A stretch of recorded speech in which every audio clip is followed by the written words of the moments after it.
آپ کا یہ سالانہ اجلاس دیکھ کر طبیعت خوش ہوئی۔ بہت سارے قیمتی اصحاب علم اجلاس کا حصہ ہیں اور بڑی بڑی اور قیمتی باتیں ہم نے ابھی سنی ہیں۔ یہ عاجز شکر گزار ہے ادارے کے ذمہ دار محترم مولانا انتظار صاحب حفظ اللہ کا کہ انہوں نے اس بابرکت موقع پر اس عاجز کو یاد کیا۔ بہت دنوں پہلے، رمضان سے بہت پہلے یہاں آنے کے سلسلے میں حضرت مولانا نے وضاحت فرمائی۔ میں اپنی سعادت سمجھ کر حاضر ہوا۔ اس عاجز کو اس بستی سے بہت پرانا تعلق، بہت پرانی محبت ہے، اور اس محبت کی وجہ اس بستی میں میرے استاد ولی صفت حضرت مولانا محمد یونس صاحب دامت برکاتہم رہتے ہیں۔ بالایمانہ یہ عاجز نے شرکت کی ہے، وہ کہ وہ آج یہاں موجود نہیں ہے۔ دارالعلوم دیوبند اپنے بیٹے کو لے کر داخلے کی نسبت پر گئے ہوئے ہیں۔ اللہ تعالیٰ ان کے لیے آسانی فرمائے، اور اللہ رب العزت آپ کے اس ادارے کو مزید ترقی عطا فرمائے۔ مغرب کے بعد طلباء کے قرآنی آیات اور ان کی تقاریر سنی ہے، دیکھ کر جی خوش ہوا۔ یقیناً ادارہ صحیح معنی میں کام کر رہا ہے، اور آپ حضرات کے امداد عطیات جو آپ نے دیے ہیں یقیناً وہ بہت کامیاب ہیں، اس لیے کہ ان سے صحیح سمت میں سفر طے ہو رہا ہے۔ اور آج اجلاس میں کامیاب علماء، کامیاب مقررین، میرے برابر میں دیر سے نظامت کے فرائض انجام دیتے مولانا مصطفیٰ صاحب موقع موقع پر مختلف باتیں آپ کو سنا رہے ہیں۔ بہت سارے قیمتی اصحاب علم یہاں اسٹیج کا حصہ ہیں۔ اللہ تعالیٰ ان تمام کے مل بیٹھنے کو قبول فرما لیں۔ چند باتیں بہت چھوٹی سی، بہت تھوڑے سے وقت میں کہہ کر آپ سے جدا ہو جاؤں گا، آپ سنیں اور دل کے کانوں کے ساتھ سنیں۔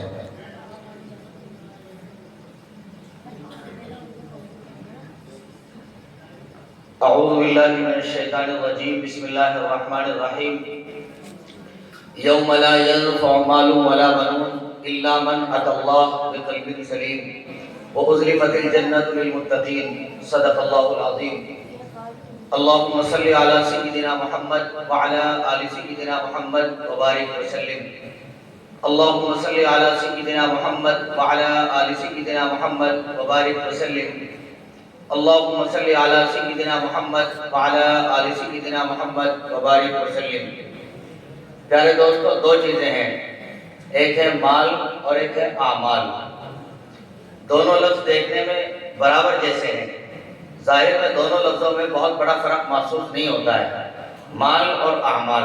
یاد رکھیں، مال بھی اللہ کی نعمت ہے اور اعمال بھی اللہ پاک کی نعمت ہے۔ مال کیوں اللہ کی نعمت ہے؟ آپ دیکھیں ذرا، اگر کسی بندے کے پاس مال نہ ہو، وہ کنگال ہو، تو کئی مرتبہ قاد الفقر ان یکون کفرا، کہ کئی مرتبہ آدمی کو فقر کفر تک لے جاتا ہے۔ معلوم ہوا، آپ دیکھیے جگہ جگہ مختلف حالات میں ملک کے، اگر آدمی کے پاس پیسہ نہیں، ضرورت نہیں، تقاضا نہیں، تو دوسروں کے سامنے بھیک پھیلاتا ہے۔ اور کئی مرتبہ ایمان کے ڈکیت، ایمان کے چور، حملہ آور، ایمان چھیننے والے اور مرتد و بے ایمان بنانے والے ہمارے نوجوانوں کو بھی اور ہماری بہن بیٹیوں کو بھی مال کا لالچ دیتے ہیں، اور ان کا جو ایمان کا نہج ہے اسے چھین لیتے ہیں۔ معلوم ہوا وہ لالچ میں کیوں آئے؟ مال کی وجہ سے۔ اگر ان کے ہاتھوں میں ضرورت کا مال ہوتا، قطعاً وہ اپنا ایمان نہ بیچتے، قطعاً وہ اپنا ایمان برباد نہ کرتے۔ دوستو بات سمجھ آئی؟ اسی طرح ہے اعمال۔ خیر، مال نعمت ہے، کیوں؟ آپ دیکھیں، حج عبادت ہے کہ نہیں؟ بولے بھائی، زور سے بولے۔ میں اس لیے بلواتا ہوں، میں تو درسگاہ میں پڑھانے کا آدمی ہوں، جلسوں کا نہیں، اور طلباء سے ہم بار بار سوال کرتے ہیں، بات آگے بڑھاتے ہیں، بس اسی طرح میرے ساتھ بولے۔ حج اللہ پاک کی نعمت ہے کہ نہیں؟ ایک بڑی عبادت ہے کہ نہیں؟ لیکن قرآن پاک میں آیا یہ حج والی نعمت جس کا بہت عالی مقام ہے۔ کتنا عالی مقام ہے؟ کتنا عالی مقام ہے؟ جیسے کوئی بندہ حج جاتا ہے اور طواف کرتا ہے، محبوب صلی اللہ علیہ وسلم کی حدیث ہے کہ جیسے بندے نے طواف کیا اس کے گناہ معاف۔ ایک بزرگ نے بطور مثال سمجھایا کہ حج جانتے ہو کتنی بڑی نعمت کا نام ہے؟ کہا ایک حج کی مثال ایسے جیسے واشنگ مشین، گھروں میں کپڑا دھلنے کی مشین ہے، آپ دیکھتے ہیں کہ عورت پانی ڈالتی ہے، سرف ڈالتی ہے، کپڑے ڈالتی ہے اور اسے آن کرتی ہے، چند چکر کاٹتے ہیں کپڑے اور اس کے بعد کپڑوں کا میل الگ، کپڑے صاف ستھرے ہو جاتے ہیں۔ اسی طرح فرمایا بندہ چاہے جیسا پاپی ہو، جیسا گندا ہو، چاہے فلمیں دیکھی ہو، جھوٹ بولا ہو، دغا دی کی ہو، عیاشی کی ہو، زنا کیا ہو، ایسے بڑے بڑے کالے کرتوت انجام دیا ہو، اور وہ بندہ اللہ تعالیٰ کی چوکھٹ چلا جائے حج کرنے کا، چند چکر لگائے گا، جیسے کپڑوں کی واشنگ مشین میل صاف کر دیتی ہے، ایسے طواف کے بعد اللہ تعالیٰ بندے کے زندگی کے سارے گناہ معاف فرما دیتے ہیں۔ یہ اتنی بڑی نعمت حج والی، یہ اس بندے کے اوپر ہے، من استطاع الیہ سبیلا، جس بندے کے پاس وہاں تک جانے کا خرچہ موجود ہو۔ معلوم ہوا اس خرچے کا نام مال ہے۔ اس خرچے کا نام کیا ہے دوستو؟ مال ہے۔ معلوم ہوا کہ مال نعمت ہے، اس لیے کہ حج نعمت ہے۔ حج والی نعمت کو پانے کے لیے مال کا ہونا ضروری ہے۔ اگر مال ہوگا تو بندہ حج والی نعمت ادا کر سکے گا، اگر مال نہیں حج والی نعمت سے وہ محروم رہے گا، عبادت سے محروم رہے گا۔ اس طرح مریض سمجھیں، جیسے نماز ایک فریضہ ہے، ایسے زکوٰۃ بھی ایک فریضہ ہے۔ زکوٰۃ بھی ایک عبادت ہے، جیسے نماز عبادت ہے۔ تو نماز تو ہم 5 وقت ادا کر لیتے ہیں، لیکن زکوٰۃ والی نعمت کون ادا کرے گا؟ زکوٰۃ والی عبادت پر کون عمل کرے گا؟ بولے بھائی، بولو بھائی، جس پر مال ہوگا۔ پتہ لگا کہ مال ایک نعمت ہے۔ معلوم ہوا کہ مال کیا ہے دوستو؟ نعمت ہے۔ البتہ مال کا غلط استعمال، مال کا بے جا استعمال، مال پر بھروسہ، مال پر کامل بھروسہ، مال کو سب کچھ سمجھنا، دوستو یہ ہے بیوقوفی اور پاگل پن۔ کئی مرتبہ آدمی مالدار ہو جاتا ہے اور اپنے مول بھاؤ اور اخلاق خراب کر لیتا ہے۔ کیا مطلب؟ نہ مسجد کے امام سے صحیح بات کرے، نہ ادارے کے ذمہ دار سے صحیح بات کرے، نہ محلے پڑوس میں چائے چچڑ سے صحیح بات کرے، نہ صحیح ماں سے صحیح بات کرے، اور بہت مرتبہ جب مال زیادہ ہوتا ہے تو آدمی اور آگے بڑھ جاتا ہے۔ تو یہ آدمی بھی غلط ہے جو مال کو سب کچھ سمجھتا ہے، بھئی مال ہوگا تو سب ہوگا اور مال نہیں ہوگا تو کچھ نہیں ہوگا، یہ بندہ بھی برا ہے۔ مانتے ہیں ہم کہ کچھ کام مال کے ذریعے بنتا ہے، لیکن سارے کام مال کے ذریعے بنے ایسا کبھی نہیں ہوتا۔ مثلا آپ سمجھیں، بھئی مال، آپ جو کہتے ہیں مال ہوگا تو سب کچھ ہوگا، ایسا نہیں۔ یہ تخیل اور یہ خیال جس نے پیش کیا، برا پیش کیا۔ مال کے ذریعے آپ موٹے موٹے گدے خرید سکتے ہیں، لیکن میٹھی میٹھی نیند آپ نہیں لا سکتے۔ مال کے ذریعے آپ چلگوزہ بادام اور کیلے، سیب، سنترے سب خرید سکتے ہیں، لیکن مال کے ذریعے آپ شاندار تندرستی کبھی نہیں لا سکتے۔ اگر ایسا ہوتا، آپ پلٹے پیچھے، کورونا وائرس کا دور گزرا ہے، یاد کریں ان گھڑیوں کو، لوگ موٹے موٹے نوٹ لے کر، بڑی بڑی گھڑیاں لے کر ہاسپٹل کے باہر پڑے رہے، لیکن وہ مال کام نہیں آیا اور جانے والے کی جان چلی گئی۔ معلوم ہوا سارا کام مال سے نہیں بنتا، کچھ بن سکتا ہے۔ اور سمجھیں آپ، مال کے ذریعے آپ چشمہ خرید سکتے ہیں، لیکن مال کے ذریعے آپ اپنی بینائی کو واپس نہیں لا سکتے۔ مال کے ذریعے آپ داڑھی کو، سر کے بالوں کو کالا کرنے والا خزام لا سکتے ہیں، لیکن مال کے ذریعے آپ شباب، جوانی کو واپس نہیں لا سکتے۔ مال کے ذریعے آپ اے سی خرید سکتے ہیں، بائک سوار گاڑی، یہ سب کچھ خرید سکتے ہیں، لیکن مال کے ذریعے آپ کبھی بھی سکون کو واپس نہیں لا سکتے۔ اس سے پتہ لگا کہ کچھ کام مال کے ذریعے بنتا ہے، لیکن سارا کام مال کے ذریعے بنتا، سارا کام تو اللہ کے حکم اور ان کے فضل سے بنتا ہے۔ اس لیے پیارے بھائیوں، ہم مال پر تکیہ نہ کریں، مال پر بھروسہ نہ کریں، اور مالدار سے نہ گھبرائیں اور نہ متاثر ہوں۔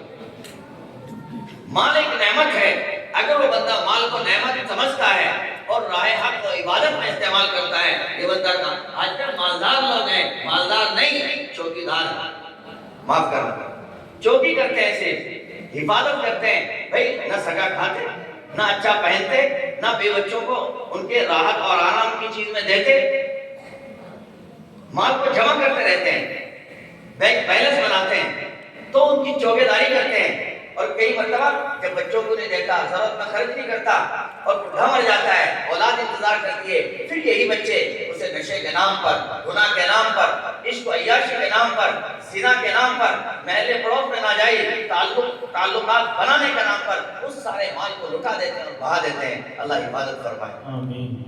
یہ اس مال کے ساتھ ہوتا ہے جس مال کے زکات نہیں دیتے، یہ اس مال کے ساتھ ہوتا ہے جہاں ضروری تقاضے پورے نہیں کیے جاتے، دوستو وہاں یہ وبال آ کے کھڑا ہوتا ہے۔ اس لیے ہمیں چاہیے ہم مال کا صحیح استعمال کرنا سیکھیں۔ جو بندہ مال کا صحیح استعمال کرتا ہے وہ بندہ کامیاب ہے۔ مال اللہ سے مانگنا برا نہیں، مانگے ہم۔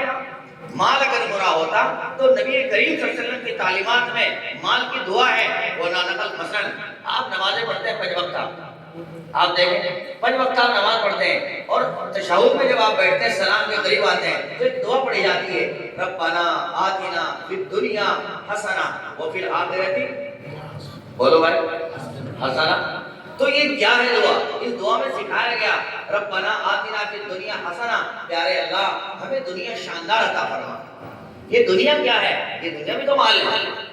اگر مال اتنا برا ہوتا تو 5 وقتہ نماز میں اس کی تعلیم نہ دی جاتی۔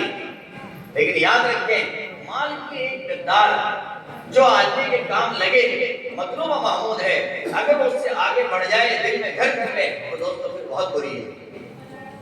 مفتی اعظم مفتی شفیع صاحب رحمہ اللہ نے ایک بہت شاندار مثال دی بات سمجھانے کے لیے، فرمایا کہ دیکھو کشتی چلنے کے لیے پانی کا ہونا ضروری ہے۔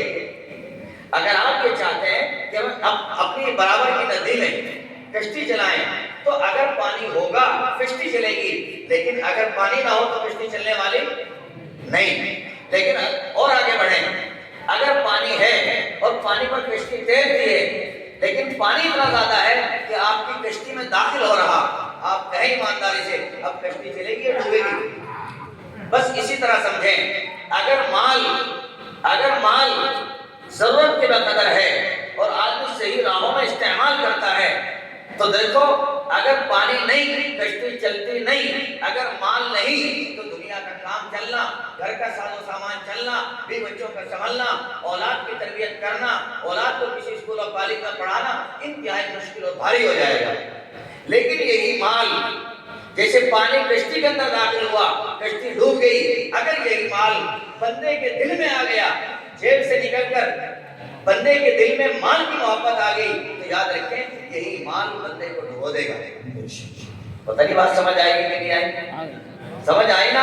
اس لیے پیارے دوستو اچھی طرح کلیئر کریں سبق کو کہ مال ہونا کی نعمت ہے، لیکن مال کا راج دل پر ہو جانا، دل میں اس کی محبت کا آ جانا اور ضرورت کے کاموں پر خرچ نہ کر دینا تو دوستو یاد رکھو یہ آدمی کی آخرت کو اجاڑنے والی چیز ہے۔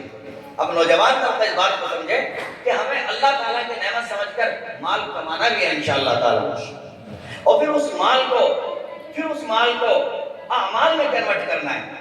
اس مال کو کیا میں کنورٹ کرنا ہے دوستو؟ اعمال میں۔ کس طرح کنورٹ کریں گے اعمال میں؟ آپ ماں باپ کی خدمت کر کے، ماں باپ کو عمرہ کرا کے، ماں باپ کو حج کرا کے، غریبوں کی مدد کر کے، ضرورت مندوں کی مدد کر کے، اداروں کی مدد کر کے، مفلس اور نادار غریب مزدور اور پریشان حال لوگ، حادثات کے شکار لوگ اپنا مال ان کی خدمت میں پیش کر کے اپنے مال کو اب آپ اعمال میں کنورٹ کر لیں گے۔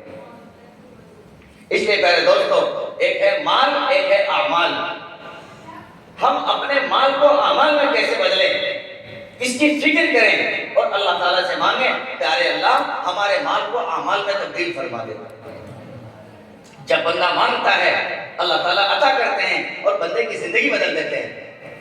مثلا ایک نوجوان بڑے پاپ کرتا ہے، گناہ کرتا ہے، شراب پیتا ہے، جھوٹ بولتا ہے، نشہ کرتا ہے، سب پورا محلہ اس سے تنگ اور پریشان ہے۔ یہ تو پورے دن ایئر فون لگا کے کانوں میں محلے میں گھومتا ہے، کسی کی بہو بیٹیوں کو چھیڑتا اور تکتا ہے، بہت برا ہے نوجوان۔ کوئی بھی اس سے سیدھے منہ بات ہی نہیں کرتا۔ پڑوس میں جماعت آئی اور انہوں نے محلے گلی میں گشت کیا اور اس کے قریب پہنچے، کہا بھائی جان السلام علیکم۔ وہ دیکھ رہا تعجب سے، وہ پھر آگے بڑھے، بھائی جان السلام علیکم۔ کہا وعلیکم السلام۔ بھائی جان ہم لوگ اللہ کے راستے میں آئے ہوئے ہیں دعوت و تبلیغ کے نام پر اور چاہتے ہیں آپ ہمیں اپنا 5 منٹ قیمتی وقت دے دیں، بس اس کے بعد کیا بات کیا کرو گے 5 منٹ کا؟ کہا بس 5 منٹ آپ سے چند باتیں کرنی ہیں، آپ آئے تو ہمارے ساتھ مسجد تک۔ کہا چلو۔ چنانچہ مسجد گیا۔ اب جیسے مسجد پہنچا تو 2-4 ساتھی کھڑے ہوئے، اس کے احترام کیا سینے سے لگایا، اب اس کی طبیعت خوش ہوئی اور کہا بھائی جان آپ خیریت تو ہیں؟ کہ جی میں ٹھیک ہوں. بھائی جان ایک کام کریں, آپ پہلے ذرا سا ناشتہ کریں, کچھ کھا کر. ارے بھائی مجھے ہی کھلانا چاہیے. نہیں نہیں بھائی جان آپ کر لیں. چنانچہ اس کے سامنے نمکین بسکٹ کچھ رکھا, وقتی طور پر اس نے اس کو کھایا. اب جیسے کھایا انہوں نے کہا بھائی جان چند باتیں کرنی ہیں. تو ہم کہہ رہے میں تو آیا اس لیے. اب انہوں نے سمجھانا شروع کیا, بھائی جان جو آپ گناہ آلود زندگی گزار رہے ہیں, یاد رکھیں گناہ چاہے چھپ کر جتنا چھپ کر لیں, گناہ کے اثر ہے آدمی کو بے چین کر دیتا ہے. گناہ آدمی کو اللہ کی نظروں سے گرا دیتا ہے. اور زنا یہ تو آدمی کے چہرے پر سج جاتا ہے, آدمی کے چہرے کا نور اس کے ذریعے ڈھل جاتا ہے, اور زنا کرنے والا بندہ اس پر فاقہ آ جاتا ہے. زنا کا ایسا قرض ہے, امام شافعی رحمۃ اللہ نے لکھا کہ یہ بدلہ اتر کے رہتا ہے. یہ تو ماں سے اترے, یہ بیوی سے اترے, یہ بیٹی سے اترے, یہ بہن سے اترے, اس وقت تک بندہ قبر کا منہ نہیں دیکھتا جب تک کہ یہ بدلہ اس کے گھر میں نہ اتر جائے. واقعی سچ کہہ رہے ہیں ہم یہ بات. اب یہ نوجوان سوچنے پر مجبور ہوا اور اس کے دل میں باتیں آنے لگی, پورا محلہ گالی دیتا ہے, گالم گلوچ کر کے مجھ سے بات کرتا ہے. کس علاقے کے لوگ ہیں جو پہلی مرتبہ مجھے اور بھائی جان کہہ کے بات کرتے ہیں, میرے اکرام کرتے ہیں. اب انہوں نے کہا بھائی جان اگر چاہتے ہیں آپ 3 دن اللہ کے راستے میں لگا لیں, دنیا میں تو آپ نے بہت وقت لگایا, کاش 3 دن اللہ کے راستے لگا کے دیکھیں زندگی کیسے پلٹ جائے گی, کیسے آپ قیمتی بن جاؤ گے. کہا جب آپ اتنی محبت سے کہنے لگو. چنانچہ 3 دن کے لیے نکل گیا.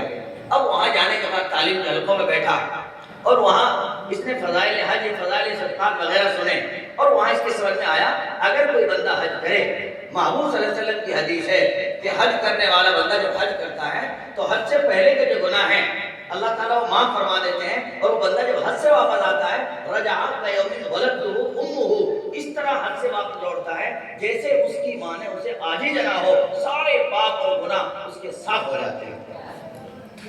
اب اس کے دل میں آیا کہ یہ بات سچ ہے جو آپ کہہ رہے ہیں کہ سارے پاپ دھل کے صاف ہو جاتے ہیں اور بندہ اس طرح سے بن کے آتا ہے جیسے ماں کی پیٹ سے آج ہی بے گناہ پیدا ہوا. کہ جی بالکل سچ ہے. آپ کسی عالم سے پوچھیں. انہوں نے برابر میں کسی مفتی سے پوچھا یا محدث سے پوچھا, انہوں نے کہا یہ حدیث اللہ کے محبوب صلی اللہ علیہ وسلم کی بات ریئل ہے, سچ ہے. تو اوہو پھر تو میں نے بہت نقصان کر لیا. میرے پاس جو پیسہ تھا وہ میں نے عشق و عیاشی کے نام پر لگایا, لڑکی پٹانے کے نام پر لگایا, سیل فون کے نام پر لگایا, ٹیبلیٹ خرید کر گناہ کے کام کرنے کے نام پر لگایا. میں نے تو اپنے مال کو آج تک شراب پینے میں لگایا, نشہ کرنے میں لگایا. میں نے تو آج تک اپنا مال گناہ میں, کاش میں اپنا مال حج کے نام پر, عمرہ کے نام پر لگا لیتا, میری زندگی نہ پلٹ جاتی, میں اچھا نہ بن جاتا. اب اس نے ارادہ کیا کہ جو مال بچا ہے کیوں نہ میں اسے اب ذرا عمرہ حج پہ لگاتا. ترتیب بنائی اور بات کر کے انہوں نے اپنا معاملہ کسی کا ہاتھ آگے تھمایا. اب اعلان ہوا کہ فلاں فلاں تاریخ میں فلاں بندہ حج کو جا رہا ہے. محلے میں اعلان ہوا کہ یار فلاں بندہ حج کو جا رہا ہے. اب پورے محلے کے کان پڑے, اوہو 70 سے کھا کے بولی حج چلی, یہ اتنا بڑا پاپی گناہ کرنے والا یہ حج چلا. کہا سنا ہے بھائی حج جا رہا ہے. چنانچہ کہا بھائی مل تو لو, جب حج جا رہا ہے اب لوگ اس کے قریب گئے, دیکھا تو واقعی اس نے سفید احرام ڈانٹ لیا اور آنکھیں اس کے ٹپ ٹپ پانی گر رہا ہے اور زندگی بدلی سے ظاہر میں محسوس ہوتی ہے. کہا بھائی آپ حج جا رہے ہیں؟ کہ جی میرے پاس کیا تھا, میں تو توفیق رب سے جا رہا ہوں. چند بندوں نے کوئی بات سمجھائی, میرے دل میں بیٹھ گئی. میں نے ارادہ کیا ہے کہ حج کرنے کی برکت سے زندگی بدل جاتی ہے, پلٹ جاتی ہے, اور میں توبہ طائب ہو کے آتا ہوں, بس جا رہا ہوں, دعا فرمائیں. چنانچہ بندہ نکل گیا, وہاں گیا رہا اور وہاں کے امور پورے کیے جو تھے. اب جب واپس آ رہا ہے محلے میں اعلان ہوا کہ فلاں حاجی صاحب آج واپس آ رہے ہیں, تو پوری بستی کے جوان اٹھے, سب دوڑے. اور جو آج تک مجھے شرابی کہتے تھے, نشیلا کہتے تھے, جواری کہتے تھے, ثانی کہتے تھے, آج وہی سب لوگ کہہ رہے ہیں حاجی صاحب کیا حال ہے, حاجی صاحب کیسے ہو, طبیعت ٹھیک ہے, حاجی صاحب کی مبارک سفر میں مزہ آیا کہ نہیں آیا. فرمایا بھئی مت پوچھو, مزہ آ گیا. اب دیکھو اس نے اپنے مال کو اعمال میں کنورٹ کر لیا, اس کی زندگی میں بدل گئی, اور اس کے جو گناہ تھے اللہ تعالیٰ نے ان کو نیکیوں سے تبدیل فرما دیا. ہم اپنے مال کو اعمال میں کنورٹ کر سکتے ہیں. نوجوان دوستو, آج کیوں ہمارا حشر ایسا ہو گیا کہ پیسے آئے تو ڈی جے پارٹی, پیسے آئے سود پارٹی, پیسے آئے دوستوں کی گناہ آلود بیئر اور شراب کی پارٹی. کیوں آج ایسا ہو رہا ہے؟ ہمارے پاس پیسہ آیا تو اس پیسے کو فوٹو کے نام پر اور اویو کے نام پر جہاں زنا کا دھندا ہوتا ہے, ہم کیوں اپنے پیسوں کو جگہ پر لٹا رہے ہیں؟ ہم پیسہ نہیں لٹا رہے, معاف کرنا, ہم اپنے ایمان لٹا رہے ہیں. اللہ ہمیں سمجھ عطا فرمائے.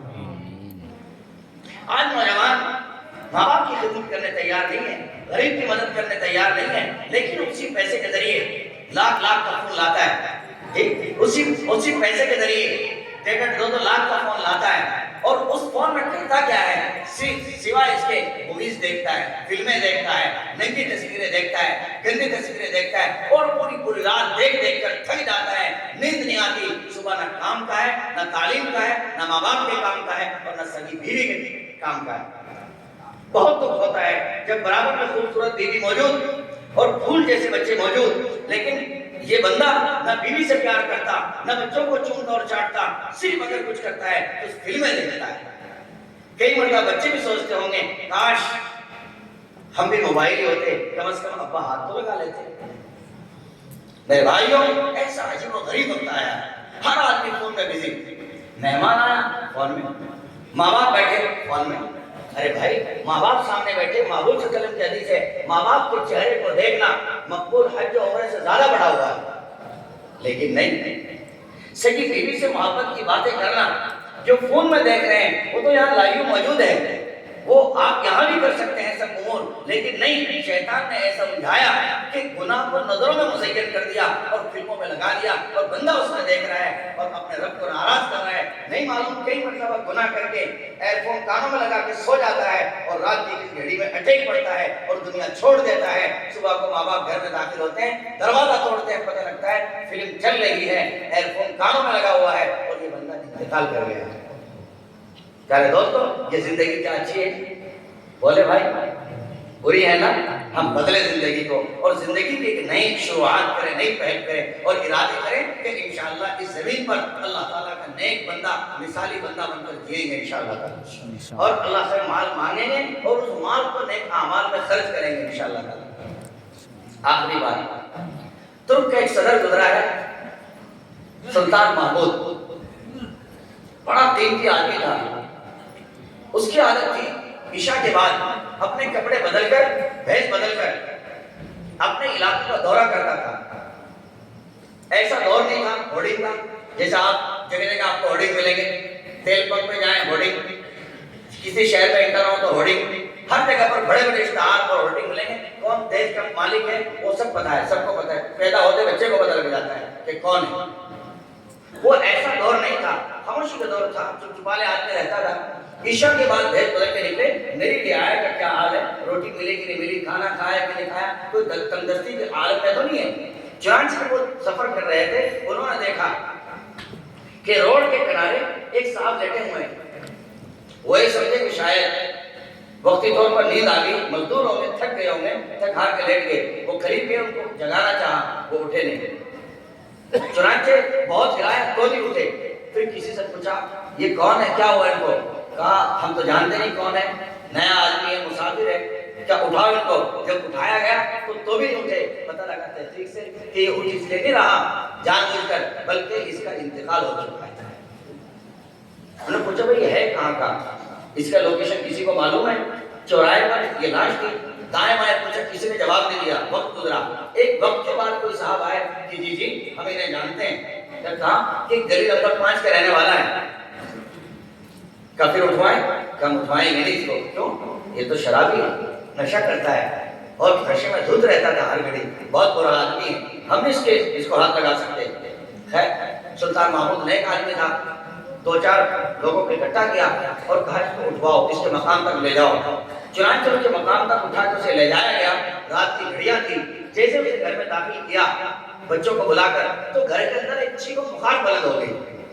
بیوی رونے لگی, بیٹی رونے لگی, بچے رونے لگی. اوہو, ہمارے والد کو کیا ہوا, یہ کیسے انتقال کر گیا. یہ کس طرح اچھا کھیلتا, ہنستا مسکراتا آدمی تھا, بڑا نیکوکار تھا, پرہیزگار تھا, وغیرہ وغیرہ. یہ سب ساری باتیں ہونے لگی رونے میں. یہ سلطان محمود ان کے بیچ بیٹھ کر سنتا رہا ساری کہانی. محلے پڑوس کے جو لوگ آئے ان کی وفات کے بعد دائیں بائیں بیٹھے, انہوں نے کہا یار بہت اچھا ہوا یہ مر گیا, بہت برا آدمی تھا, نمبر 1 نشہ کرتا تھا, زنا کرتا تھا, جھوٹ بولتا تھا, لوگوں کو تکلیف پہنچاتا تھا, اچھا ہوا دھرتی کا بوجھ اتر گیا. کسی نے کچھ کہا, اکثر تقریباً سب کے تبصرے ایسے تھے بالکل برے. جب بہت دیر گزر گئی اور جنازے کے اٹھانے کا وقت آیا تو اس کو اٹھایا گیا. جنازہ اٹھایا گیا, مختصر یہ کہ قبرستان پہنچایا, تدفین ہو گئی, کئی دن گزر گئے. اب یہ بادشاہ کئی دنوں کے بعد واپس آیا اور ان کے آنے کا دروازہ کھٹکھٹایا. اندر سے آواز آئی, من دق الباب, کون ہے چوکھٹ پر؟ بتایا کہ میں فلاں فلاں آدمی ہوں. کہ کیا بات ہے سر؟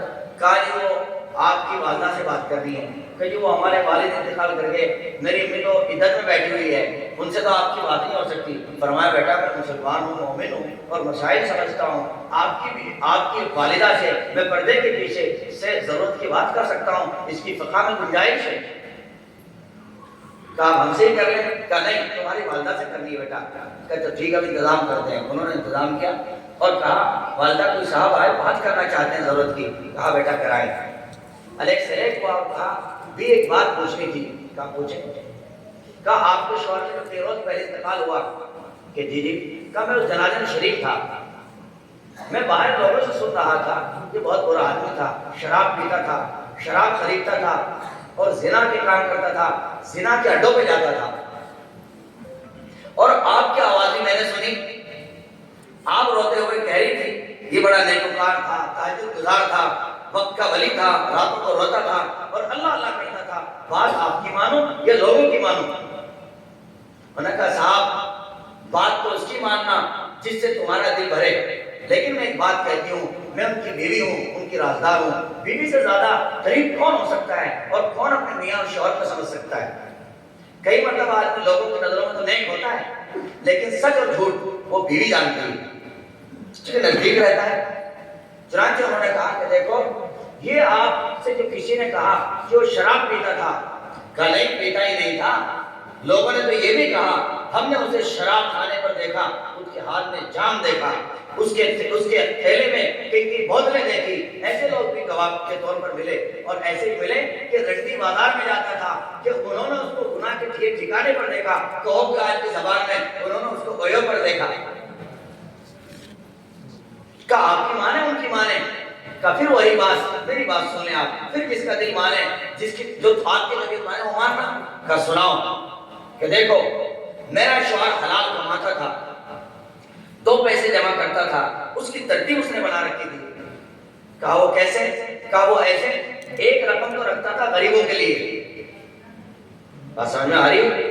ایک رقم تو رکھتا تھا غریبوں کے لیے اور ایک رقم رکھتا تھا حج اور عمرے کے لیے اور ایک رقم رکھتا تھا گھر کے لیے. کہا اس نے ترتیب بنا رکھی تھی. کہا اس کی عادت یہ تھی عصر کے بعد جب ایک رقم جمع ہو جاتی پھر وہ شراب کھانے پہ جاتا. یہ بات سچ ہے کہ شراب خریدتا, وہاں سے کئی بوتلیں لے کر کے آتا. کہا اسے گھر میں رکھتا, عشاء کی نماز پڑھتا اور عشاء کے بعد پھر گھر آتا, اور گھر میں آنے کے بعد اب شراب کے بھرے ہوئے بوتل تھیلے کو اٹھاتا. کہا ایک ایک بوتل کو توڑتا اور نالی پر بیٹھتا اور پھر اس شراب کو نالی میں بہاتا اور یہ کہا کرتا تھا اے پیارے رب, اے پیارے رب, میرے اندر اتنی طاقت نہیں ہے میں پوری دنیا کے منہ سے شراب کا جام ہٹا لوں, لیکن اللہ جی جتنی میرے اندر طاقت ہے میں چند بوتلیں اپنے سگے مال سے خرید کے لایا اور ان کو نالی میں اس لیے بہا رہا ہوں تاکہ اس پر کسی مومن کا منہ نہ پڑے, تاکہ اس پر کوئی مسلمان اپنے ایمان کو خراب نہ کرے. میں اس کو نالی میں اس لیے بہا رہا ہوں تاکہ ان کا ایمان بچ سکے. اے میرے رب آپ میرے اس عمل کو قبول کر لیجیے. کہا یہ میرے شوہر کی کیفیت تھی. کہا وہ جو لوگ کہتے ہیں ویو پہ جاتا تھا, رنڈی کھانے پہ جاتا تھا, اس کا کیا جواب ہے؟ کہا وہ بھی سنو. میرے شوہر کے پاس جب ایک اماؤنٹ جمع ہو جاتا تو اس اماؤنٹ کو لے کر وہ رنڈی کھانے پہ جاتا تھا. یہ بات سچ ہے. رنڈی کھانے پر جا کر وہ معاملہ طے کرتا تھا, پوچھتا تھا کہ پوری رات کا کیا. وہ کہتی مثلا 5,000 روپے, 10,000 روپے, جو بھی رقم رہی. کہا وہ رقم ان کو پے کرتا اور پے کرنے کے بعد ان سے کہتا دیکھو تم پوری رات کے لیے میری ہوئی کہاں ہو گئی. کہا پھر ایک کام کرو تم اندر چلو اور مجھے مصلی دے دو. کہا وضو کر کے مصلی لے کے پوری رات ان کی چوکھٹ پر کھڑا ہو کر میرا شوہر نفلیں پڑھتا تھا, تہجد پڑھتا تھا اور اخیر پیر میں ایک گڑائیں کہتا تھا پیارے رب میں پوری دنیا سے عیاشی ختم کر دوں یہ تو میرے اندر طاقت نہیں، اللہ جی جتنے میرے اندر گنجائش ہو سکتی تھی میں نے پوری رات کے لیے ان رنڈیوں کی جان بچا دی اور گناہوں سے ان کو محفوظ رکھ دیا۔ اے پیارے اللہ آپ انہیں ہمیشہ کے لیے اپنے نیک بندیوں میں شامل فرما لیں۔ اللہ اکبر۔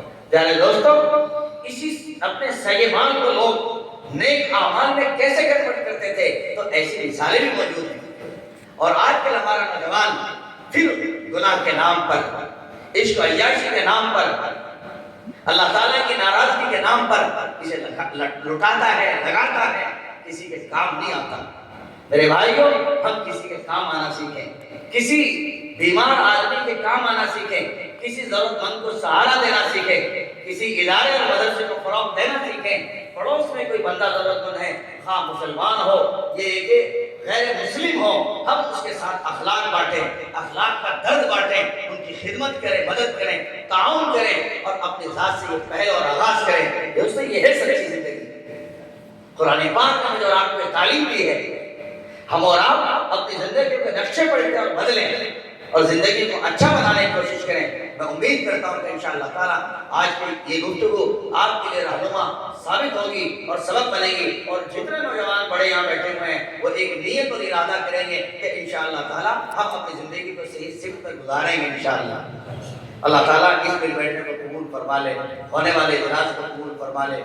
آپ آج اس کے بعد میں ہمارے مابین نوجوان عالم موجود ہیں جو ہمارے مرشد ملت حضرت مولانا مفتی عباس صاحب رحمہ اللہ کے بیٹے ہیں، وہ ہمارے استاد زادہ ہیں، ان کی باتیں بھی سنیں اور ان کی دعا پر یہ اجلاس کا اختتام پذیر بھی کریں۔ اللہ رب العزت پوری بستی کو قبول فرمائے اور اللہ تعالیٰ پوری بستی میں اپنی محبت کا نور عطا فرمائے۔ وما توفیق الا باللہ۔ زمانہ بڑے شوق سے سن رہا تھا، زمانہ بڑے شوق سے سن رہا تھا، آپ ہی چل دیے داستاں کہتے کہتے۔ معزز